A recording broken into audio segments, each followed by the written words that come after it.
आज मंगळवेढा येथील दामाजी चौकात माजी मंत्री बच्चू कडू यांच्या अन्नत्याग उपोषणाला पाठिंबा देण्यासाठी व शेतकरी कर्जमाफी झाली पाहिजे, दिव्यांग बांधवांना 6,000 रुपये महिना मिळाला पाहिजे यासह अन्य 15 मागण्यांसाठी रास्ता रोको आंदोलन करण्यात आले। मंगळवेढा तालुक्यामध्ये जे प्रहार संघटनेकडून आम्ही आज रास्ता रोको केला।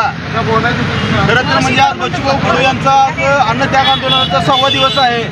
या सरकारने लक्ष दिले नाही, शेतकऱ्यांचा 7/12 कोरा केला नाही, दिव्यांगांच्या मागण्या मान्य केल्या नाही, तर आज नुसते आम्ही आज झलक दावलेली आहे। मंगळवेढ्यात जर बच्चूभाऊ साहेबांच्या जर केसाला जर धक्का लागला किंवा त्यांना बरे वाईट काय झालं तर पूर्ण महाराष्ट्र पेटवू ही आज आम्ही छत्रपती शिवाजी महाराजांची शिकवण आम्ही आमच्या डोक्यात आहे।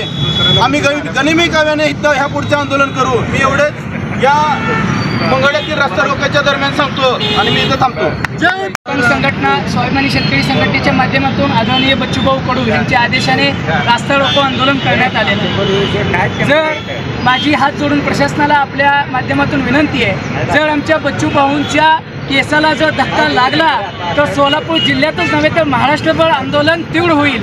आणि माझी प्रशासनाला हात जोडून विनंती आहे, जर बच्चूभाऊंच्या जीवाला काही झालं तर सत्ताधारी भाजपच्या एकाही आमदार खासदाराला रस्त्यावरती येऊ देणार नाही। एवढंच आज या ठिकाणी शब्द देतो आणि थांबतो। जय हिंद, जय महाराष्ट्र। बच्चू कडू अपना भिड़ो, बच्चू भाऊ तुम आगे बढ़ो, हम तुम्हारे साथ हैं। बच्चू भाऊ तुम आगे बढ़ो, हम तुम्हारे साथ हैं। कौन म्हणता देत नाही, याच्याशिवाय राहत नाही। कौन म्हणता देत नाही, याच्याशिवाय राहत नाही। अपना भिड़ो, अपना भिड़ो, बच्चू भाऊ तुम आगे बढ़ो, हम तुम्हारे साथ हैं। बच्चू भाऊ तुम आगे बढ़ो, हम तुम्हारे साथ हैं। शेतकरी एकजुटीचा